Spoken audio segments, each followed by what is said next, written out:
Hey guys, this presentation is based on the art of advertising, so I'm just going to dive right on in there. So, believe it or not all ads that you see on TV are for pure entertainment purposes. Most of these ads usually try to sell you things, and this is very relevant with brands and products such as ShamWow or OxyClean or other ads seen on TV products that you usually see. Now, a prime example of this would be Flo from Progressive Auto Insurance. She is quite entertaining actually when presenting information to potential customers, but she's in fact trying to persuade her target to actually purchase her brand of car insurance. Now, any car insurance brand that you know of has basically mastered the art of pageantry when it comes to stating useful but usually dull and boring information. And this is usually where aesthetics comes into play. Now, when information and entertainment are blended perfectly for a specific audience, the results of that can actually make any brand a powerhouse when it comes to the public. Now, advertising is more than just funny Super Bowl commercials or any other ad placements that you would see, such as YouTube ads or any other type of media. Advertising can actually garner distinct actions and emotions when created successfully. Now, these reactions are extensively planned before consumers actually know of the ad's pure purpose. Now, in this presentation, I am going to discuss the brand campaigns that successfully blend information and entertainment, how those mixtures can be created, and lastly, the public outcome for both brands and consumers. So, my generation has basically picked up on key campaign concepts from the onset of social media. We're usually bombarded with all different types of advertising, usually can be either very good or very bad. And I think the reason for that is that a lot of people do not know how to market to a millennial. So, with some of these older products that I'm actually going to discuss right now, I'm hoping that that doesn't give away anyone's age if you are too terribly familiar with these.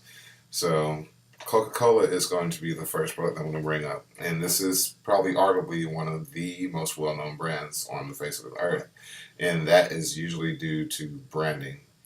Now, I remember when doing research about different companies such as Coca-Cola and the other major powerhouse brands, Coca-Cola actually was able to garner feel good effects from their products, and a lot of those associations were usually made. I remember back in the 1920s when, well, I don't actually remember because I wasn't there, but during the 1920s, I guess you would say, Coca-Cola started incorporating Santa Claus into a lot of their advertisements. Now, Santa would usually be seen holding kids or giving Coca-Cola away as a Christmas present or something like that. But usually, it would usually, I guess, evoke happy feelings and happy thoughts. Actually, seeing Santa Claus with a product that you might in turn want to go get or purchase. Even with the polar bears that Coca Cola has used over the past few years, seeing a little mama bear or papa bear give his little kid a can of Coke for the first time, sliding down a little ice or whatever. If that doesn't make you smile or feel good, then you just don't have a soul. But if we fast forward from the 20s up 60 years, we can discuss Nike. And Nike was very, very innovative when they burst into the scene by, I guess, incorporating well known figures such as athletes, sponsors, social figures. And that became very, very, very important when they went to, I guess, appeal to the mass people. And that would in turn show that Nike is a product that can make you an athlete.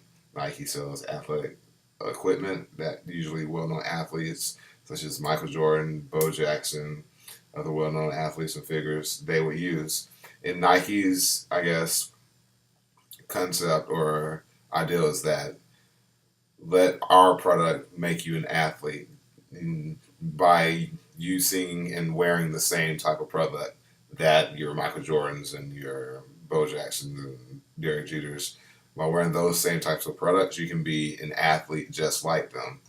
And Nike basically said that anyone's an athlete, and like their slogan says, just basically got to go do it, just be an athlete, and that's where Nike has basically drawn a lot of brand loyalty from, and a lot of brand loyalty, and a lot of repeated customers from having high quality products that can make anyone be the best athlete that they can be. So, especially in this day and age, and especially with my age group, most effective advertising does not even feature a product being promoted. Now, a lot of brands are now more than ever actually creating experiences that both the brand and the consumer can share. And basically, going into this ideology, this draws from something that is far more important than pushing a product or one instance. It's the key of advertising and creatives altogether, and that to me is brand loyalty. Now, brand loyalty can possibly ensure that a brand's success will be ensured for the duration of generations or a very, very, very long time. And I remember doing research on brands such as Nissan. They've had Nissan and Toyota. They have had repeat customers for years and years and years and years and years. So with consumers, they usually want to feel engaged, or I know as a consumer, I want to feel engaged with the brands that I'm actually interacting with. And a specific example of that would be Taco Bell. They have kind of cornered a special segment of a market. And I'm sure all of you heard of the Doritos Locos Tacos, or whatever they're called. They actually got the idea from people who actually put Doritos into their Taco Bell taco. So it's kind of a dirt moment. Why not just make the shell out of the Doritos? And that basically took off to a select niche of people who would actually be doing these things, usually younger individuals, college students, millennials, things such as that.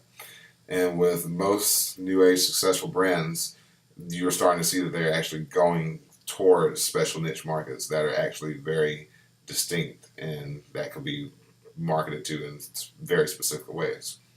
Now, all effective advertising basically has fallout. It's just whether or not it's going to be good fallout or bad fallout. And with great fallout, you kind of gain a cult following for some of the weirdest things.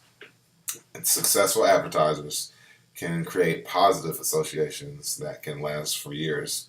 And a brand that has done this would be Apple, which has entrapped a generation of revolutionaries, I guess you could say. Well, basically people who want to go against the norm from things such as PCs and Linux and other things such as that. Now, when the consumers want to relate the products that they choose to use, this in turn can be something that is very, very, very, as I once mentioned before, important to brand loyalty. They actually have a connection to that brand, and they're more likely to become a repeat customer of that product or that brand. Now, this in turn creates a repeat user, as I just mentioned, and there's nothing greater to a business than a repeat user because they will usually expand their love for a product or a brand onto other individuals. It can be very influential. Now, I'm sure that we all know of at least one person who has actually advised us to use a product, and more than likely we have actually liked or tried that product, which I know has happened to me a very, very, very, a very lot, basically. If I try something, I pretty much guarantee to like it, which is kind of sad and crazy. So, in conclusion, with this presentation, I basically discussed the brands who successfully conveyed messages and have garnered reactions through ads, how they have created long-lasting relationships with consumers, and finally, how the consumers react to successful brands by making cult followings and long-lasting relationships. Now, advertising can become obsolete if done poorly. Now, once it enters clutter, the message and its purpose is lost in translation forever.